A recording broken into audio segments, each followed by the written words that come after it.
And we are off. Hello, everyone. Happy Thursday. Megan Seaton here, Business Development Manager for Avero Advisors. And with me, I have our founder and CEO, Mr. Abhijit Varakar, AV for short. So, hey, AV, how's it going? Hi, good. How are you?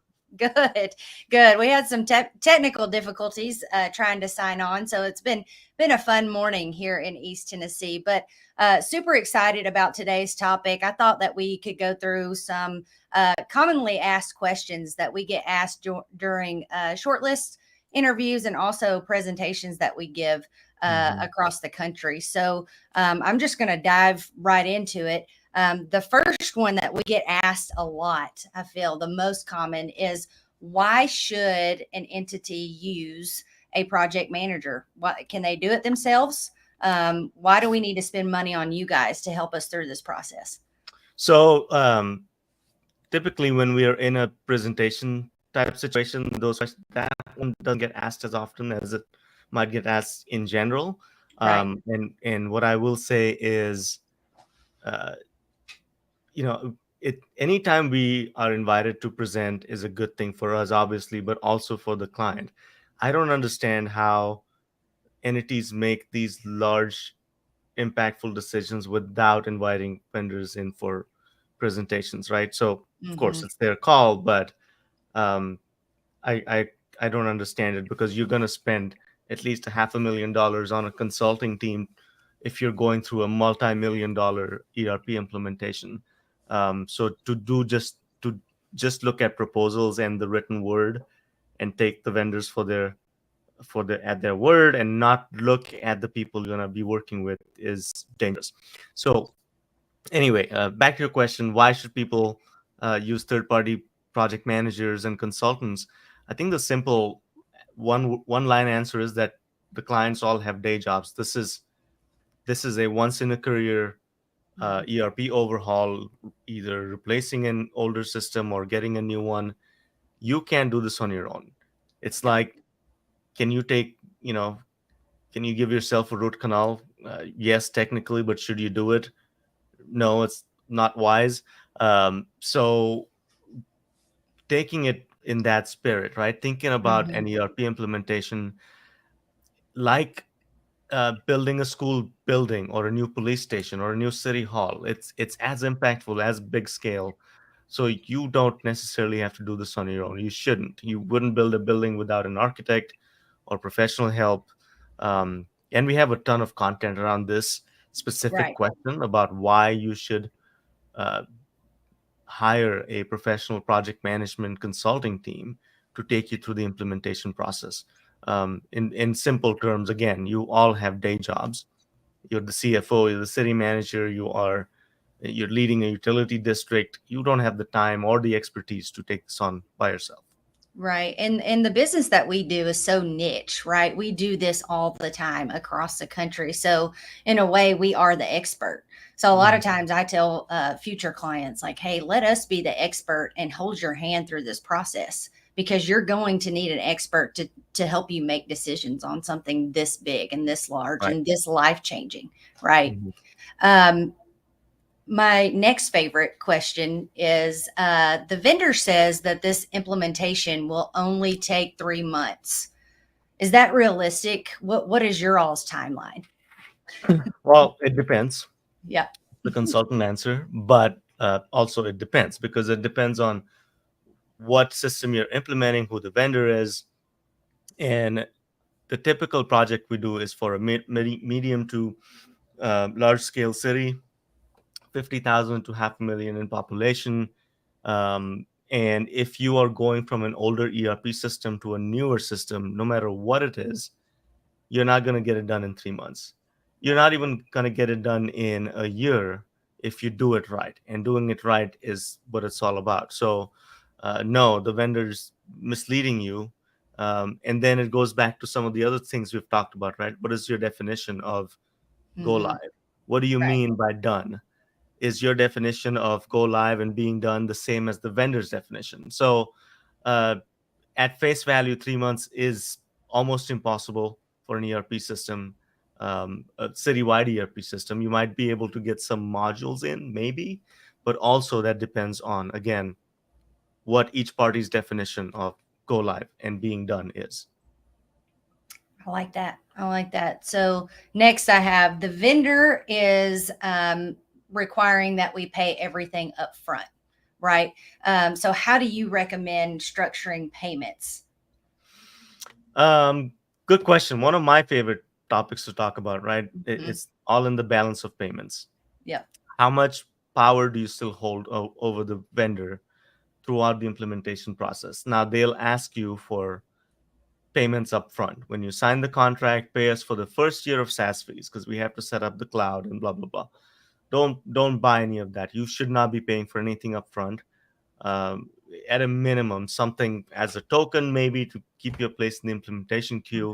Mhm. A letter of intent might work in that capacity, but paying all of it up front is detrimental to the value that the vendor will bring to you.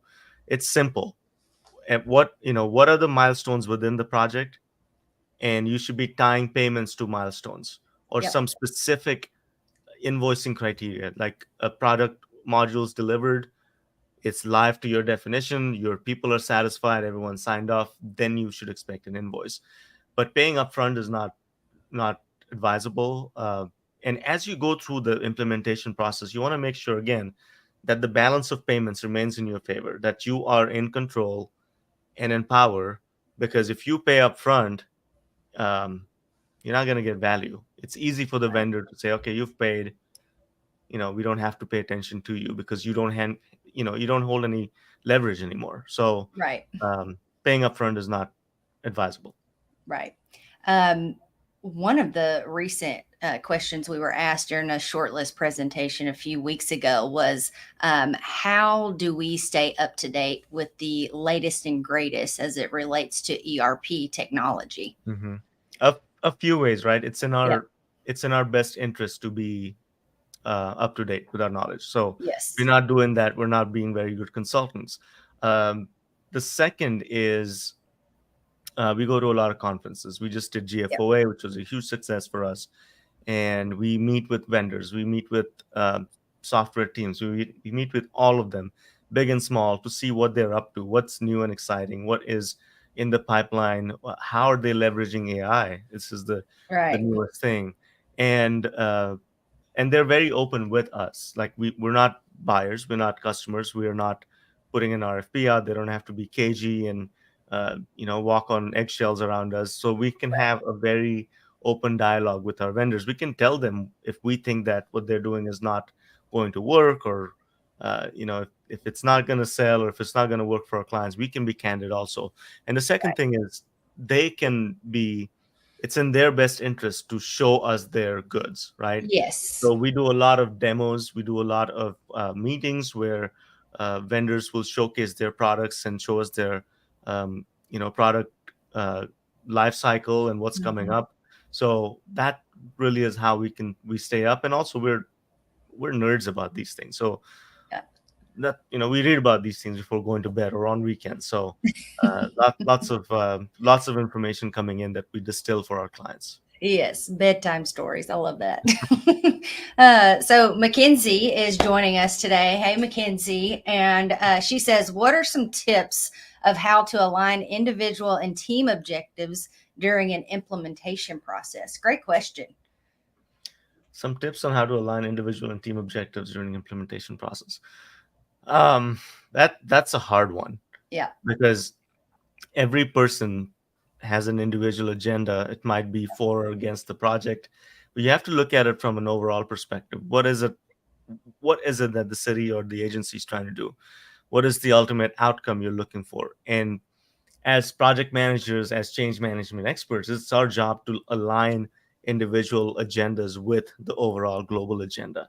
Yeah. um, and in ERP or large scale implementations of any kind, it's difficult to push one person's or one individual's agenda in opposition to the overall agenda. So there's several techniques, there's several uh, approaches to change management, and I think the best one that we like using is treating people like people and making sure that everyone's heard, that we're selling the project from day one, not just so we can get a contract, but also once we do, that the project is sold on a daily basis, that there's championship of the project all the way from the top levels to the lowest level of the organization.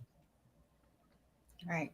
I love that. So, how does our firm provide value and support to clients after they choose our services? I think the biggest one is protecting you from unscrupulous practices by Mhm. by anyone that you're buying specific services from. So going back to my first answer, they all have day jobs. They don't have the bandwidth to look after an ERP implementation. And if you're under contract with a vendor that doesn't share our values, right? That our values are treating the client like people, like really understanding and taking care of their needs. And we've come across many vendors that simply don't care, right? They're there to implement the system. If it works or not, they're out of there. So Mhm. that's the biggest value I think we bring, is helping our clients and holding their hands and making sure that they're actually getting what they're paying for, what was promised. And if they're not, we'll help them figure out why they're not, and in some cases help them get out of bad contracts. Right. We're constantly asked, constantly, well, I know you guys are unbiased, but what software do you like? What software do you all recommend? Hmm. Um, I wish I had a penny for every time we were asked that question. And it's a good one. I wish we It could, is. right? Yes. As we're trying to remain third party independent, and given the last 20 years of my experience, there hasn't been one that, it's at least in our client base, hasn't stood out as one we would Right. recommend off the bat. Things are changing. A lot of great vendors, a lot of great large vendors are paying attention to the public sector now, and they've always paid attention to federal space, to the state space, but now they're paying attention to the counties, to the cities, big and small, because they can now have the scale. They can now go deliver services to a smaller agency and still make money. Right. So there's flux in the market, but the good news is a lot of really well funded, really well done software companies are actually paying attention to the public sector market, and I think that's going to be good. So do we recommend one specific one? No, we don't. But there are a few we hope to see in an RFP process come Yes. forward, present their proposals, and show us what they have. And if it fits the vendor, the client's profile and the requirements, everyone's going to be happy. So ask me again next year. Maybe we'll have a different answer. But at this point, we don't know. Yes, absolutely. And another thing that we do also, some of our clients, most of them actually, uh, they don't even realize how a newer version ERP system works, right? And what the functionality of it is. So we will oftentimes bring demos in to show them Mhm. what it can do for them. So even though we remain unbiased, we do give vendors the opportunity just to show what a newer version ERP system could look like.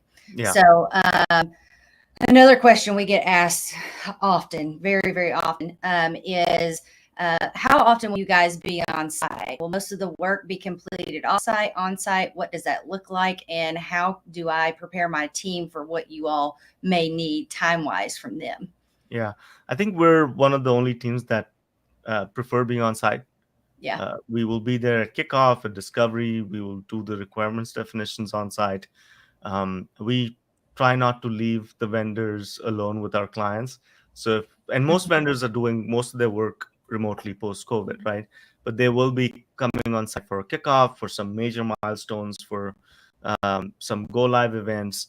And our effort is to never leave our clients alone with the vendor, because it's our job to protect them, right? We don't want to be in a situation where we're not on site, the vendor's on site, and some discussions happen that we're not privy to, and they weren't captured by the vendor's PM team, and it's not good for us or the client. So No. we are going to strive to be on site as much as possible, especially for our local clients. We've done exclusively on-site work for the most part, barring COVID. But even clients across the country, we go on site frequently to see our clients in California and Oregon, what have you. So mostly on site. Yes, absolutely. We would prefer doing shortlist presentations on site and have Yeah, done many of them. It just works better having I someone think so face to too. face as opposed to a camera, Yes. right? Yep.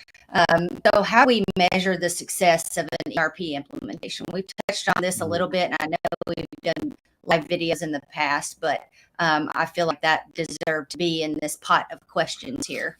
Right. But our approach is that at the very beginning, you define what success looks like to everybody, right? Mm-hmm. At the lowest level, people that will actually be using the system to cut checks and receive invoices and collect taxes, those folks we need to help them define what success is. And in most cases, it's just less grunt work, right? Less Mm-hmm. workarounds, less paper, less Excel sheets, less back and forth between systems, more automation, more transparency in everything. So that's a great success factor. And then at the executive levels, how easy is it to get information out of this new system? How easy is it to create reports? And as we move forward, you're going to see a lot of natural language reporting where Mm-hmm. executives will ask a simple question: how much money did we spend on white bread at a certain school last year? Yep. And you should have an answer through Siri or Alexa or something. So that's coming up, and that's very exciting.